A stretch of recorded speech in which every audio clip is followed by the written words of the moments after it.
Hello everyone, welcome to my another mini blog. আজকে সকালবেলায় উঠে দেখছি মুখটা কেমন ভার করে রেখেছে। কে আবার? আমার বড় না, আমিও না, আকাশ। তারপরে ঝমঝম করে বৃষ্টি নামলো। তা এইদিকে আমাদের পার্সেল চলে এলো টক দই আর তোমার দুধ। আর এখানে বর আমাকে অয়েল ম্যাসাজ করে দিচ্ছে, আর আমার তো ঘুম পেয়ে যাচ্ছে। তারপরে একটু বৃষ্টি এনজয় করতে করতে বর আবার জুস দিয়ে দিল, অ্যাজ ইউজুয়াল যে জুসটা আমরা খেয়ে থাকি।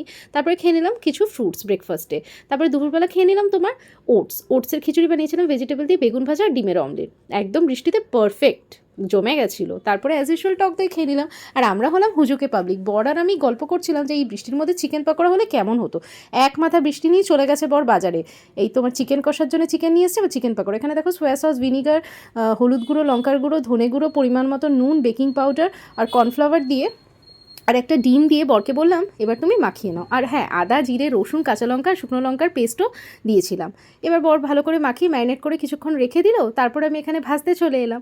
আমরা বাঙালিরা আর যাই পারি খেতে, কিন্তু আমরা প্রচণ্ড পরিমাণে সব বাঙালিরাই পছন্দ করি। এরপরে দেখো তেল গরম হয়ে আমি এগুলোকে ভেজে নিচ্ছি। আর এই চিকেন পকোড়া ভাজতে আর্ধেক যে হাপিস হবে না, সেটা কি করে পসিবল? সেটা সব বাড়িতেই মনে হয়। কি আমি ঠিক বলছি তো? অবশ্যই কমেন্ট করে জানিও কিন্তু।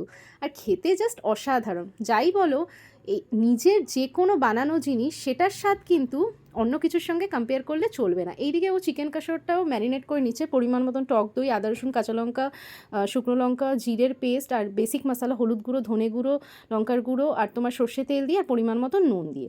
আর এইদিকে আমরা একটুখানি টেস্ট করে বললামই আগে, কিছু তো হাপিস হবেই পিস ভাজতে ভাজতে। আর তারপরে টোটালি ভাজা যখন হয়ে গেল, কেটে রাখা পেঁয়াজ আর কোল্ড ড্রিঙ্কস আর তোমার মিউনিস আর সসের সঙ্গে সার্ভ করে দিলাম। খেতে অসাধারণ।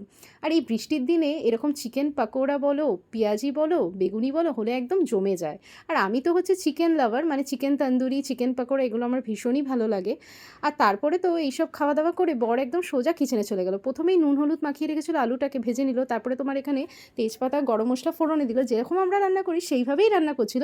আর কেটে রাখা পেঁয়াজকে লাল করে ভেজে নিল। তবে আমার বরকে মনে হয় ভগবান কিছু বরদান দিয়ে দিয়েছে, জানো তো। ইদানিং এত ভালো রান্না করছে, এত ভালো রান্না করছে, আমি কী আর তোমাদেরকে বলবো, নিজেরাই দেখো।